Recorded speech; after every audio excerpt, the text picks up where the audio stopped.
What's going on, guys? Merry Christmas. You are watching the 12 days of Gamer Logic Christmas, and what that essentially is myself, Emmy, and Marcus are putting together stuff for the next 12 days for Christmas, and you can find that stuff here, of course, on the YouTube channel, as well as our official website, www.gamerlogic.net, and our Gamer Logic Facebook page. So it's my turn to talk about some Christmas gaming related stuff, and I figured for today's 12th day of Gamer Logic Christmas, or 12 days of Gamer Logic Christmas, I guess I should say, I wanted to talk about games I got for Christmas Eve, as well as Christmas Day from what I can remember. Now, to make things a little bit more interesting this year, because I think I've covered some of these in the past, I actually went through the family archives of VHS tapes and tried to find any of our Christmas Eve, Christmas Day videos that my Uncle Joe would record on his camcorder back in the 80s.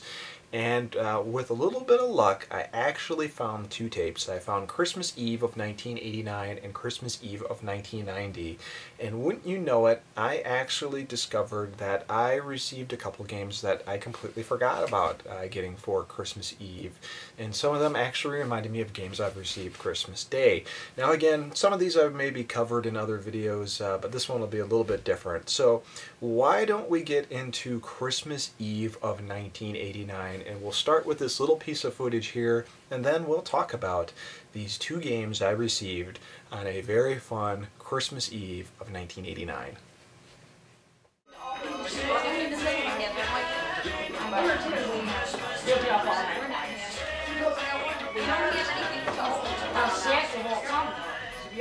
Tomorrow morning.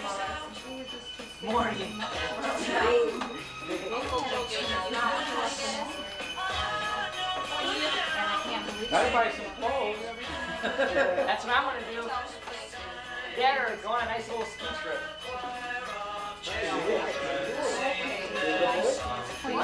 Carrying it around the house. Chuck, thank you. You're welcome. So how about that, huh? 1989, getting a copy of Kung Fu and Skate or Die on the NES and still having them to this day. That's some great memories, and I completely forgot that I got both of these games for Christmas Eve of 1989. So let's talk a little bit about these games, and I guess let's talk about Kung Fu Master first. You know, this wasn't my first dealing with Kung Fu Master, but it wasn't on the NES. It was actually on the Commodore 64. That was a game that we had on a floppy disk probably maybe 3 years before we even owned the NES. We were a big Intellivision Commodore 64 family. We had a ton of games, store-bought, pirated Commodore 64 games, and Kung Fu Master was one of my favorites. And with Kung Fu Master on the Commodore 64, you still had the old school joystick. So you had the joystick and one button. And if you're familiar with Kung Fu, well, you know that you can actually punch and kick. And what you did in the Commodore 64 version of Kung Fu Master to switch what your attack was, punch or kick, you would hit the space bar. So that would change the dynamic of the game. And being a very small kid at that point, God, I must have been like maybe 2 or 3 years old playing that on Commodore 64.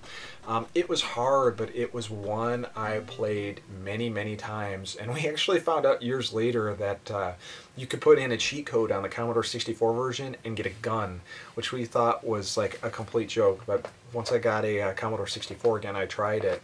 So receiving this on Christmas Eve of 1989, popping it in for the first time, it was really cool to see the graphical difference between the Commodore 64 version and the Nintendo Entertainment System version.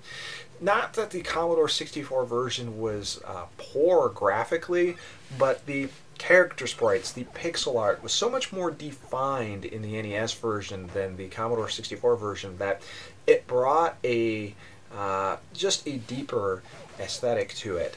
And now it controlled so much easier with an NES gamepad. You had the regular directional cross pad that you could use. It was so much easier to shake enemies off. You had the two action buttons, B and A, so now you could punch and kick and do whatever you needed to do. It was 1 week finished quite easily because I had previous experience with it due to playing the Commodore 64 version. But what a load of fun, and man, we played the crap out of that on Christmas Eve, and especially Christmas Day morning, I remember, because in the back of the Kung Fu Master instruction booklet, along with many other instruction booklets back in the 80s and the 90s, was a high score or a note section in the very back of the manual. And me and the family, my dad, my sister, my little brother, and myself were all going through filling out the instruction booklet with our high score and trying to get through all the different floors as many as we can. And it's been a while since I've played through this. I can't remember if there really was any like floor leaders at the end of each floor that really gave us a hard time. Maybe it was the giant guy. I can't remember. It's been quite some time, but still a classic game. A lot of great memories on this, and kind of funny that this whole thing was based on a Jackie Chan movie. Now, moving on to Skater Die. Man, I'm pretty sure we rented this. I'm pretty sure my sister rented this because she was into skateboarding in the 80s. I'm pretty sure she brought this home at one point. We loved it so much. We loved playing the joust against each other and doing the downtown areas that you could go through, the obstacle course, as well as doing the half pipe. And this was a hard game for me when I was a little kid, especially when we rented it, and I didn't like it that much. But finally getting the opportunity to own it on that Christmas Eve, I sat down and really played and really learned what style of control for me. There was a standard control, and then there was a goofy foot control. And I want to say that I was the weird kid who played goofy foot with Skater Die. But a lot of great memories, a lot of good music on this game. Of course, it's Ultra Games, but everyone knows that was actually Konami at the time. And yeah, just a lot of great memories. Bionic Lester, I always thought that was a really like badass name as a little kid, and there was really nothing else like this. And I would eventually play the Commodore 64 version of this, but this is my preferred version, the NES version. But I mean, come on, 1989, talk about a great time for some great NES classic games, and both were probably out for about 2 years at that point, because I think at least Kung Fu Master was a couple years old, and I think Skater Die came out late in 1987. So why don't we go ahead and move on to our next video. And our next video is Christmas Eve of 1990. Didn't get a ton of games, but I did get one game. Why don't we go ahead and play that video, and we'll come back in a minute.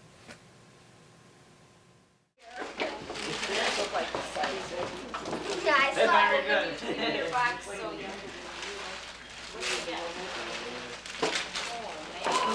I don't believe it. Thanks, Uncle Joe. Yeah, you know what? My kids used to take envelopes. Oh, yeah. Oh, I'll get a copy of it. I'll put it in. Thank you. You're really good. Yeah, right. Mail the stuff. Yeah, I wouldn't get anything I wasn't.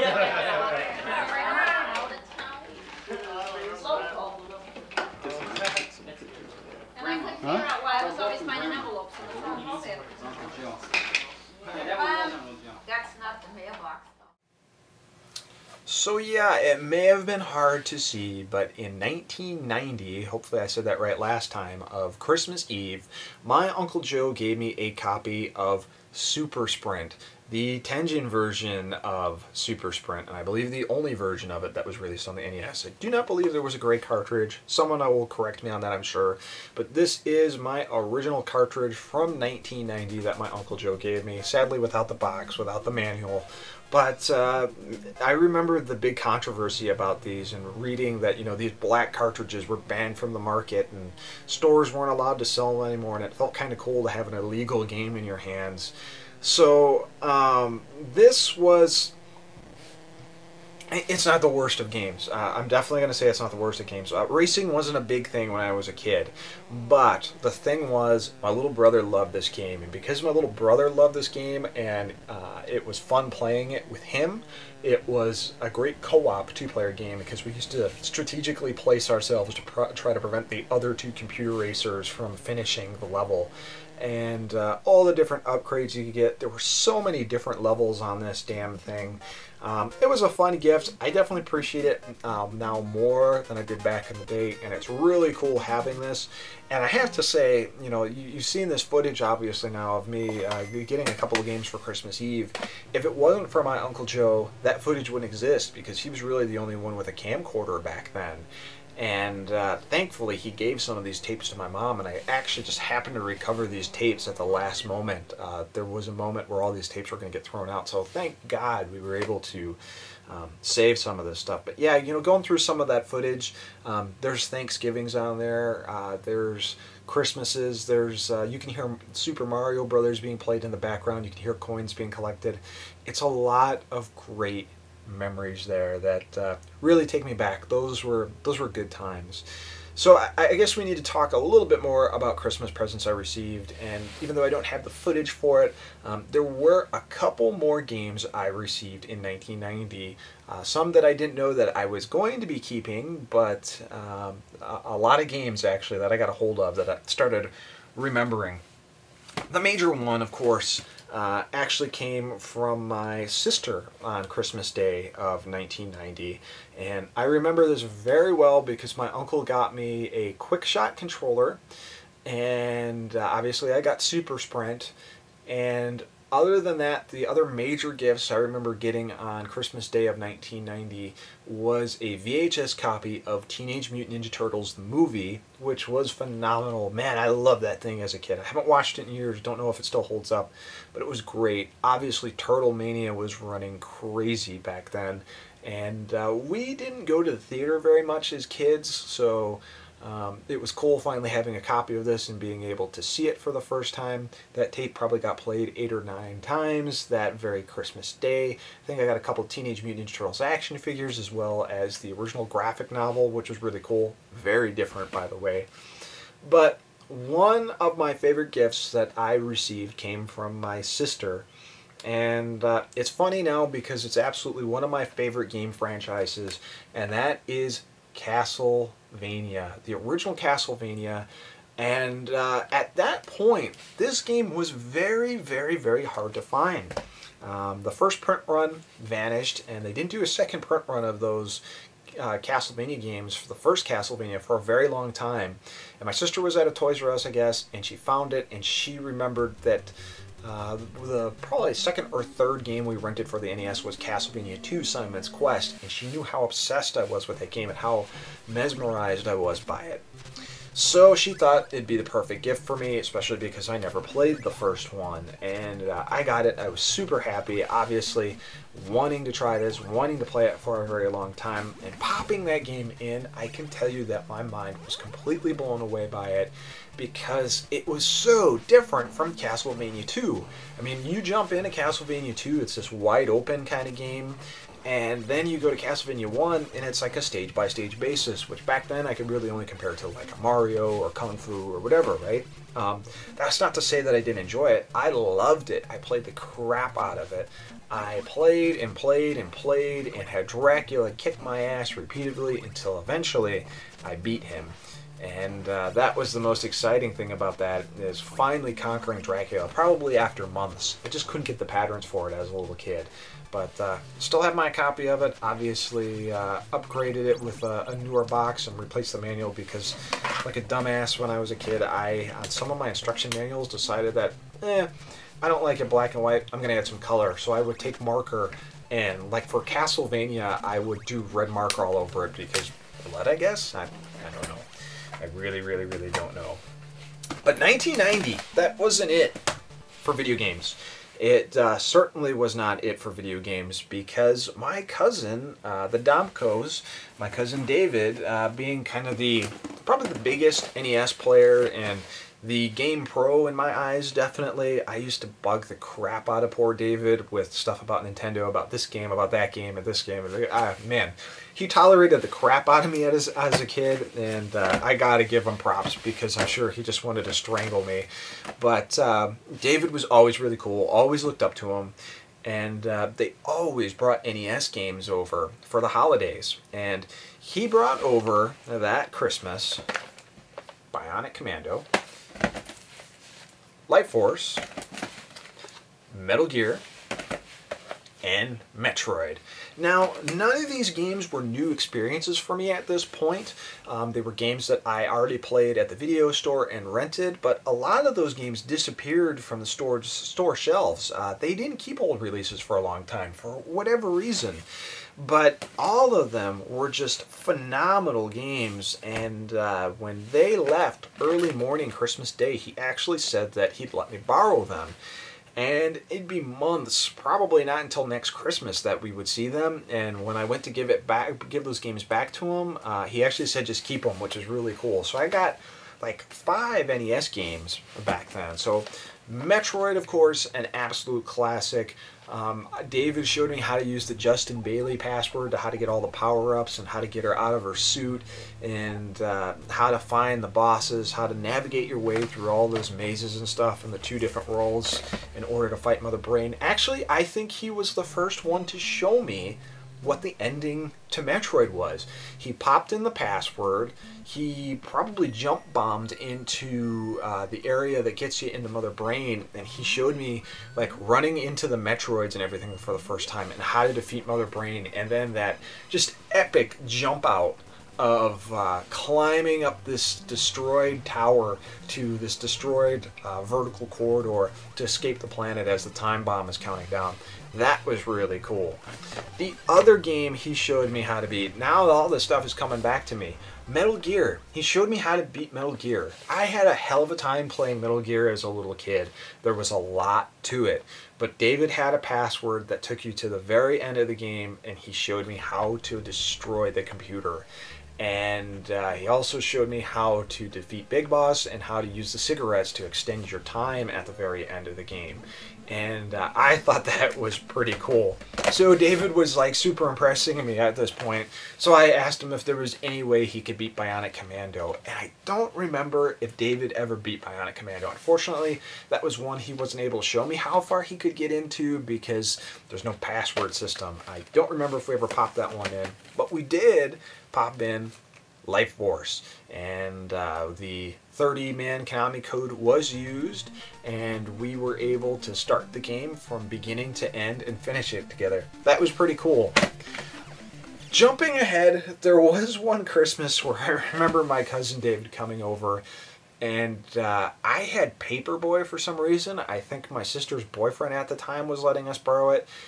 And David wanted to play it against me and see how far we could compete with each other. So he gave me player 1, he was player 2, and I went through the entire game, Monday through Sunday, without missing a beat, without losing a life, nothing. I completed the whole week, finally getting taken out at the beginning of the first repeat week.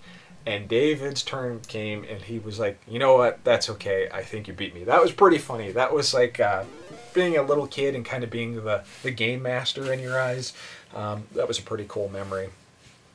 So let's jump ahead a couple years, and we'll go to 1993, because really I can't remember what games I got for 91, for 92. I really don't, unfortunately. But what I do remember of Christmas of 1993, and we'll kind of cut it off there, is getting 2 games. And I believe this was also for Christmas Eve too.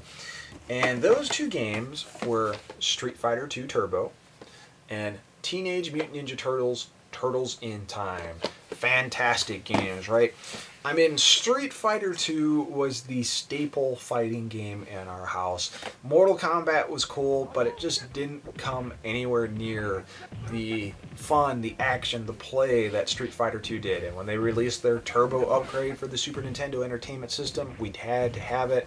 And I think it went pretty cheap pretty quickly.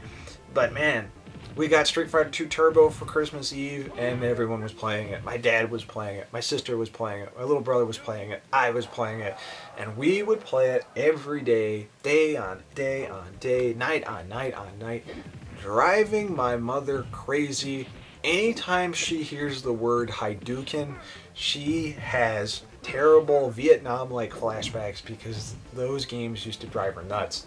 Me and my little brother used to sit and figure out how many Hadoukens we could throw and how long we could last in those games without using any other moves. So she heard Hadouken, Sonic Boom, all sorts of stuff over and over again. My poor mom is traumatized by the Street Fighter 2 sounds.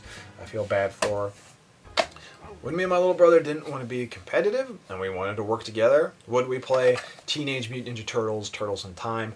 Unfortunately, I do not have my original Super Nintendo copy. I think my little brother let a friend borrow it, and his friend never gave it back, unfortunately. However, Chris from Windy Gaming at one point gave me a free copy of Turtles in Time back in the day. Thanks, Chris. I appreciate that. That's a big childhood memory, and it's cool actually having the Super Famicom version of it, I should say. But just another fun game running through. Like, you know, even though I was kind of getting out of the Teenage Mutant Ninja Turtles by that point, I think the terrible Teenage Mutant Ninja Turtles 3 movie just came out at that point. It was coming out soon, and the Turtles were kind of falling from grace. Still an excellent game, still a blast, still the preferred version in my opinion. And that was another one me and my little brother just went through and absolutely loved. So yeah, that is kind of my Christmas memories for 1989, 1990, and 1993. So I hope you guys enjoyed it. Again, it was really fun going through that footage and finding some of that stuff. I actually found some great family memories that I just forgot about in general, and it made some of my family's days just really seeing that stuff again. You know, that's the great thing about preserving retro video game history, is you have all this access to this stuff that does the video capture. And it was great to be able to plug in a VHS player and find those videos and get that stuff out there to people. People forget about a lot of stuff. You know, it's just as simple as I forgot about Kung Fu Master and Skate or Die on Christmas. You forget about all the great memories, all the small things that you really see during those old family videos with everyone together, everyone having a great time, everyone eating. Kind of in an era where people weren't glued to their smartphones.